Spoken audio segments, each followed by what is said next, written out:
Hey there from the KUOW newsroom. This is Seattle Now. I'm Patricia Murphy with a roundup of today's top stories. It's Tuesday, July 8th. We'll start with an update about the government's oversight of Seattle Police Department. The city has filed a motion to terminate the federal consent decree that's governed SPD for more than a decade. The decree has been in place since 2012 after an investigation revealed high levels of unconstitutional police use of force. SPD was required to make changes, which Mayor Bruce Harrell says they have, according to a motion filed with District Judge James Robart, that includes, according to the city, major strides in use of force, crowd control, accountability, and crisis management. So far, there's no hearing date scheduled. SPD Chief Sean Barnes says that the end of the consent decree would not be the end of improving SPD's operations. No charges were filed today against King County Assessor John Arthur Wilson, who was arrested last week outside his ex-fiancee's home on investigation of stalking. An investigation into the matter is ongoing. Wilson is running for county executive and is not expected to make it through a primary election next month. Prosecutors told KUOW today they're waiting to decide whether to file charges and will know in the next couple of days how long the investigation will take.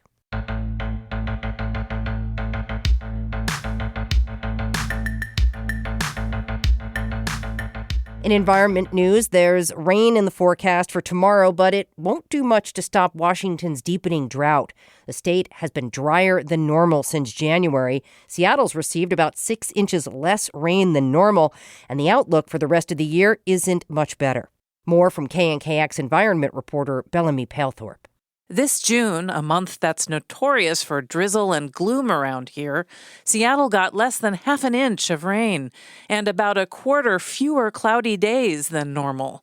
Deputy State Climatologist for Washington, Karen Bambacco, says now that we're into July, the probability of measurable precipitation here drops off significantly. And then on top of that, some of the seasonal forecasts that are coming out of the NOAA Climate Prediction Center are calling for a higher likelihood of warmer and drier than normal conditions for the rest of the summer. So not only is it our usual warm and dry time of year, but we're expecting it to be even warmer and drier than it would normally be. This is the third consecutive year of drought in Washington, with early spring melting of snowpack leading to low-flowing rivers that are challenging for fish and agriculture.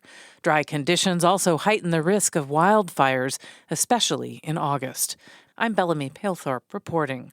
A swarm of hundreds of earthquakes have occurred today on Mount Rainier, starting with shaking around 1:30 this morning.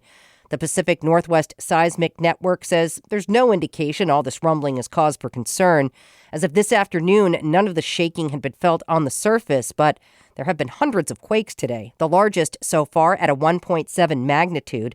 The Seismic Network says swarms are common once or twice a year, but haven't been as large as this since 2009.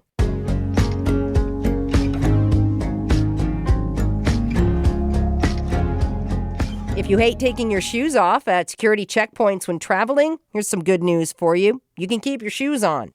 Airport officials say travelers will no longer be required to remove their shoes during security checkpoints at Seattle-Tacoma International Airport and other airports nationwide. The change to security protocol has not been formally announced by federal officials, but a spokesperson for the TSA tells KUOW the Department of Homeland Security is expected to announce the change shortly. A spokesperson for the Port of Seattle confirmed to KUOW that the new procedure has been in effect at SeaTac since Monday morning. Here's some positive news. No one was killed riding a bike in Seattle last year, and the number of pedestrian deaths dropped by half from its peak in 2021. Eilish O'Neill has more on why. In 2020 and 2021, pedestrian and cyclist deaths were at an all-time high nationwide. That was due to increased speeding, people driving bigger vehicles like SUVs, and reduced traffic enforcement. So Seattle worked to make its roads safer, with speed bumps, lower speed limits, and no ride on red signs in areas with a lot of foot traffic. Venu Namani is in charge of safety for Seattle's transportation agency. He says the city's investments are paying off. We not only consider people who are in cars, but people who are walking, people who are biking, people who are taking transit. There are many more road deaths and injuries in South Seattle than the rest of the city. So Namani says the city plans to use money from last year's transportation levy to try to make those streets safer, including adding speed cameras and redesigning streets to better protect pedestrians and bikes. Eilish O'Neill, KUOW News. Transit agencies in 3 counties around western Washington are testing hydrogen-powered buses as they transition to zero-emissions fleets. KNKX environment reporter Bellamy Palethorpe has that story. Intercity Transit in Olympia is taking delivery of 5 hydrogen buses starting this month. Lewis County Transit is currently testing 3 and has ordered 3 more. And Community Transit in Snohomish County is testing 1, alongside a new all-electric bus. There are many benefits of both battery electric and hydrogen. Jay Heim is with Community Transit. He says hydrogen buses have longer range and can refuel much more quickly than all-electric buses. They also perform better in cold weather. But right now, the hydrogen that's available to power them is made in California, using fossil fuels for production and transport. Heim says unless that changes, this pilot project won't pencil out. We are, again, actively seeking green partners or low carbon intensity partners. The hope is that the federally funded Pacific Northwest Hydrogen Hub or some other source will soon bring answers. I'm Bellamy Palethorpe reporting.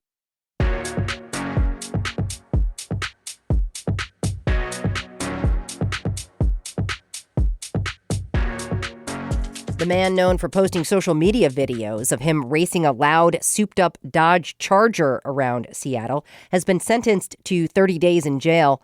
22-year-old Miles Hudson, also known as the Belltown Hellcat, was sentenced yesterday after a jury found him guilty of reckless driving last month.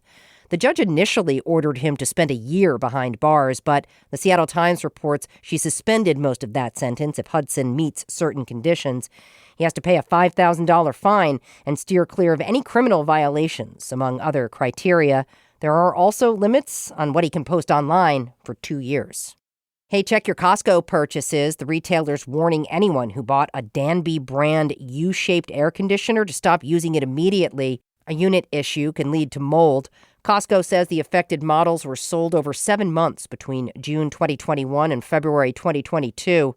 Costco is also recalling electronic power banks, tires by Michelin and Bridgestone, and more than a dozen other items due to safety concerns. Check Costco's website for the full list. Former Seattle Central College president and UW football star Dr. Charles H. Mitchell has died.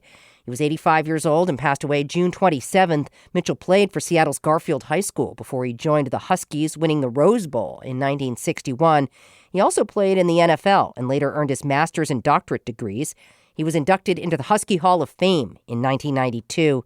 Mitchell eventually started teaching at Seattle Central College in 1981. He served as the dean of students before he became the college's president from 1987 through 2003. Dr. Mitchell is survived by his 2 children and 5 grandchildren.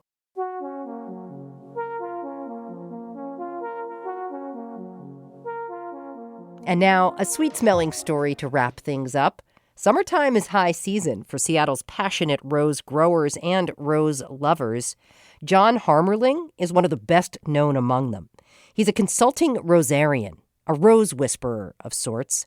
Ruby DeLuna caught up with him at a Bellevue garden and has this story. John Hammerling is showing me around one of his favorite gardens in the area, the backyard of a friend and client. It has about 85 bushes. Another one of my favorites is that yellow there. I'm pretty sure that's Julia Childs.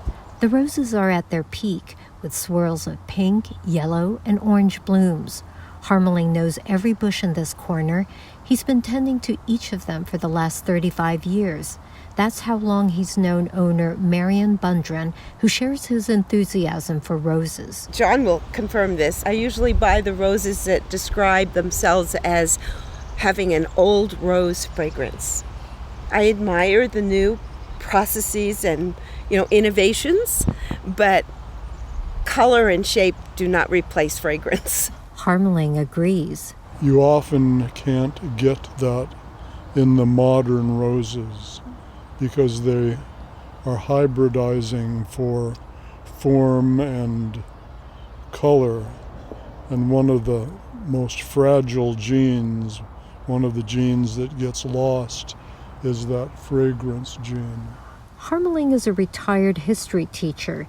Eastsiders might also recognize him from Malbec's, where he was Santa for more than 2 decades. He traces his passion for roses to when he was a young boy, working in the summer alongside his grandfather, who was the head propagator for a local greenhouse on Vashon Island. When he bought his first home, it became a serious hobby. These days, his garden at home is small, but you can say his rose garden extends all over the region. At age 82, he makes his way around, sometimes in his sporty red car, tending to clients' rose bushes or rescuing distressed ones. Growing roses or any other kind of plant is kind of a good outlet for obsessive-compulsive people.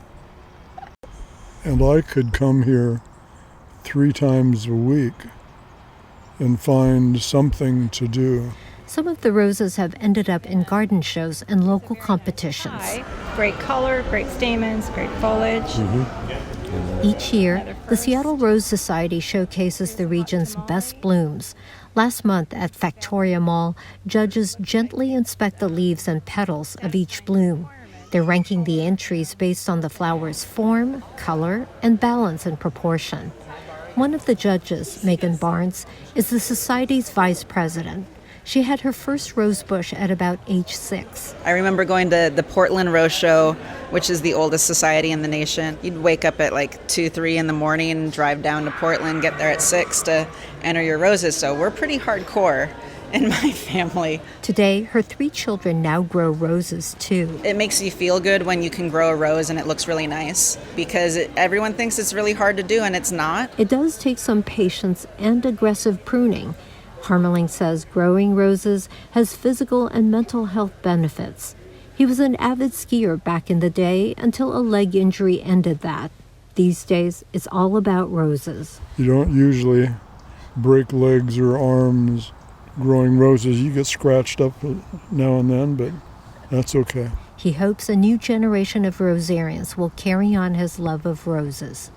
Ruby DeLuna, KUOW News.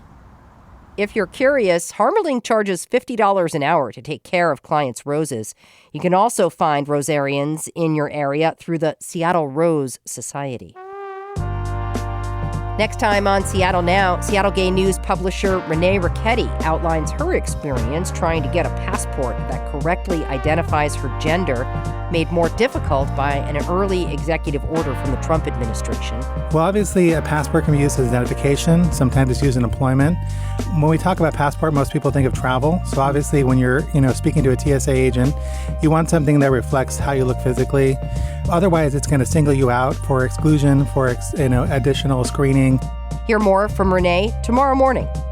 That's all for today from the KUOW Newsroom in Seattle. Our producer is Brooklyn Jamerson Flowers, and I'm Patricia Murphy.